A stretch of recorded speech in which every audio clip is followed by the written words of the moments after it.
Welcome, everyone. Welcome to this wonderful program on the New Jersey Film Festival. My name is Albert Nigrin. I'm a professor of cinema studies at Rutgers University, and I've been running this New Jersey Film Festival for 45 years. We've been running this filmmaker interview series for the last decade or so here at EBTV, and today we have a very special guest who made an amazing film called Imprinted, which is an intimate cinematic journey into the world of choreographer Joanna Mendel Shaw. Welcome, Martina Casas. She's the director of this film. Martina, tell us, how did you end up working with this amazing choreographer? Well, it's funny how life works. I never thought that I would come to New York City and end up making a film about horses and dancers. I'm originally from Colombia, and I grew up with horses, but I moved to New York to study film. And one of my best friends from high school in Colombia also moved here, but she came to do dance at Alvin Ailey. And she married one of the dancers whose name is Clement, and he is in the film.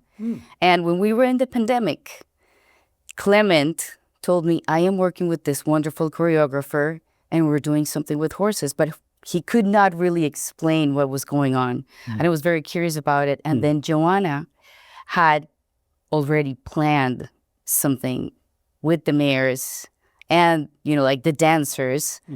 And she started looking for filmmakers who had horsemanship or who grew up with horses. Wow. And she interviewed me and she, brought on board as well the cinematographer, and we got started.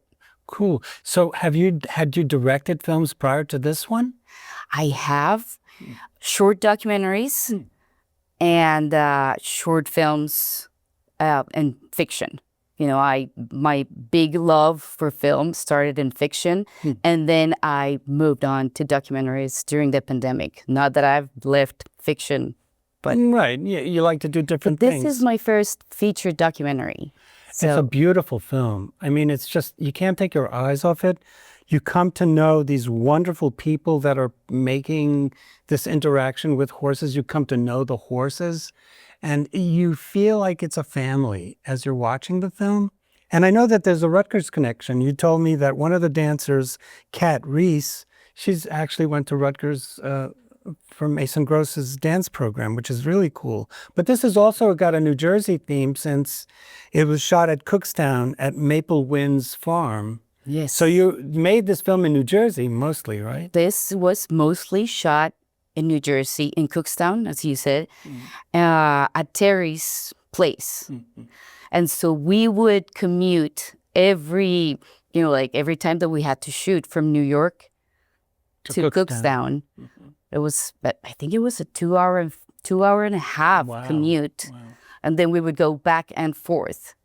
And with the dancers, of course, the trainer and Terry lived there, and the mares were at their property.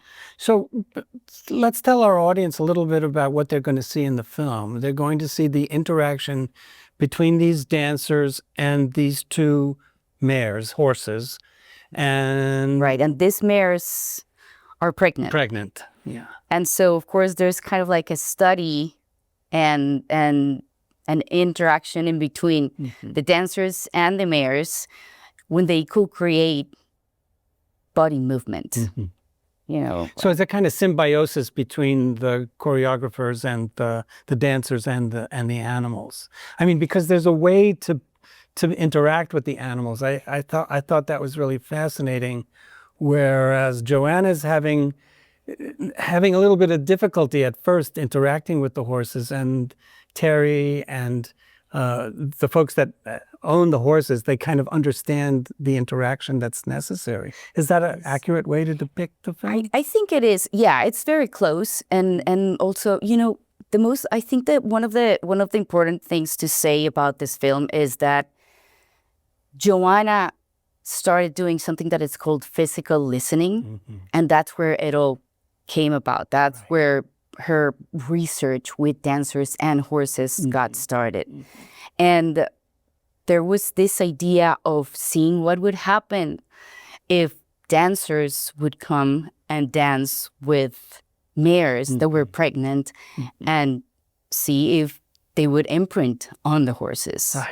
Right. So it was kind of like an experiment of that. Then also when we were editing, I thought, we need to know exactly what's the background for this. We need to know who this person behind this idea of seeing dancers and horses is. And so it becomes personal. It's a personal exploration and a personal discovery from Joanna. Was the camera invasive? Was it difficult interacting? Did you get in the way? It was. So the cinematographer is also a horse person, and he's a very tall Canadian guy. Estefan Morel. Estefan Morel. Yeah. Yes, he's great. And always handheld camera, very close to the action. It took us a while to have the horses and the dancers acclimate and get used to the presence of the camera. But after that, it was flawless. Movement as negotiation. I wrote that down when I was watching your film. And that's a key phrase, that kind of the way you negotiate the movement with the horse. You can't push them. That has to be something they want to do as well, which I thought was fascinating. And the birth sequences are amazing. You had to be there. How did you know it was going to happen? What if you missed the birth sequences? Oh, well, that was a big fear of ours. But Terry and Carrie, they had this very incredible, way to keep track of when they were falling. So, every time they would call us, and we would our schedule was actually made based on when each of these mares were going to give birth. So Roxy and Pegasa, and Lorenzo and Lyra, those are the mares and their babies. Yes. Or their foals. Is that the correct term? So I also really like the music by Ali Helnwine. How did you find Ali? Well, so it was very difficult to think about what kind of music we wanted to have with this film, because it's nature, they're animals, there's dance, but when they dance, they usually never dance with music.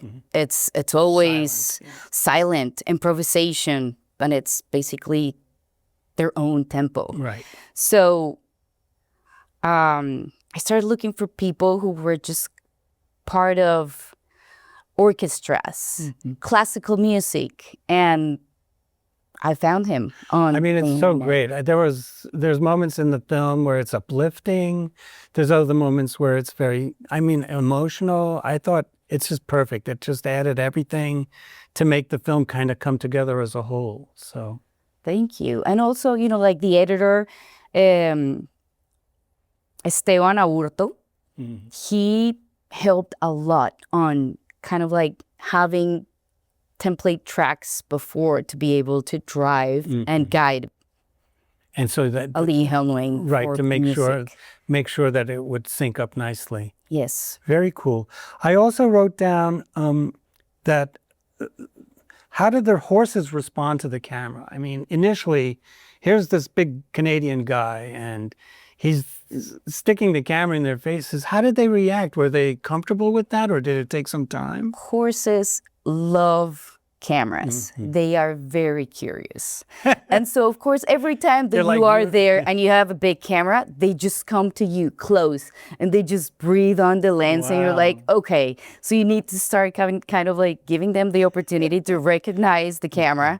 And then they just get bored. It's nothing is really happening. Yeah. So, okay, it's part of the body of this person. Wonderful. Well, there's some dramatic moments in the film we won't reveal, but folks, you absolutely have to come and see this film. Martina will be there to do a Q&A afterward, and Joanna too. And so you can meet them, and it will be on Sunday, September 13th. And this in-person screening's at 5 p.m. in the afternoon in Voorhees Hall, room 105, which is located on the beautiful Rutgers University campus in New Brunswick, New Jersey, at 71 Hamilton Street. General admission is $15. You can also watch the film online. It's available for 24 hours on that same date a video on demand. And it's a really great thing to be able to come and interact with the filmmaker. So we recommend the in-person screening always. But if you live far away and you can't come, you can still check out the movie, which is an amazing film and one that you have probably would never have seen like this one before. It's really, truly amazing. And kudos to you, Martina.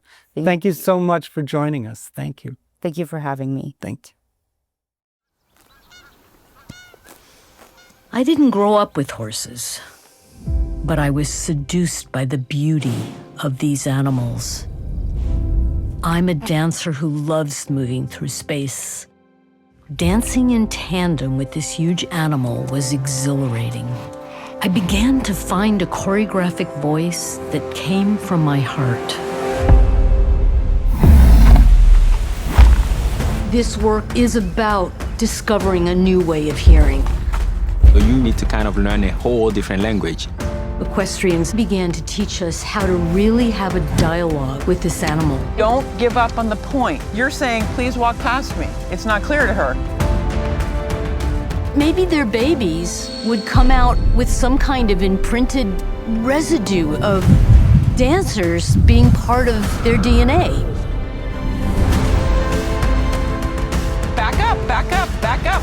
Joanna, you back your feet up. I hear you. I got worried that my friend could get hurt. I feel that my brain is always moving. It's very difficult for me to be really still, that I think great horsemanship requires.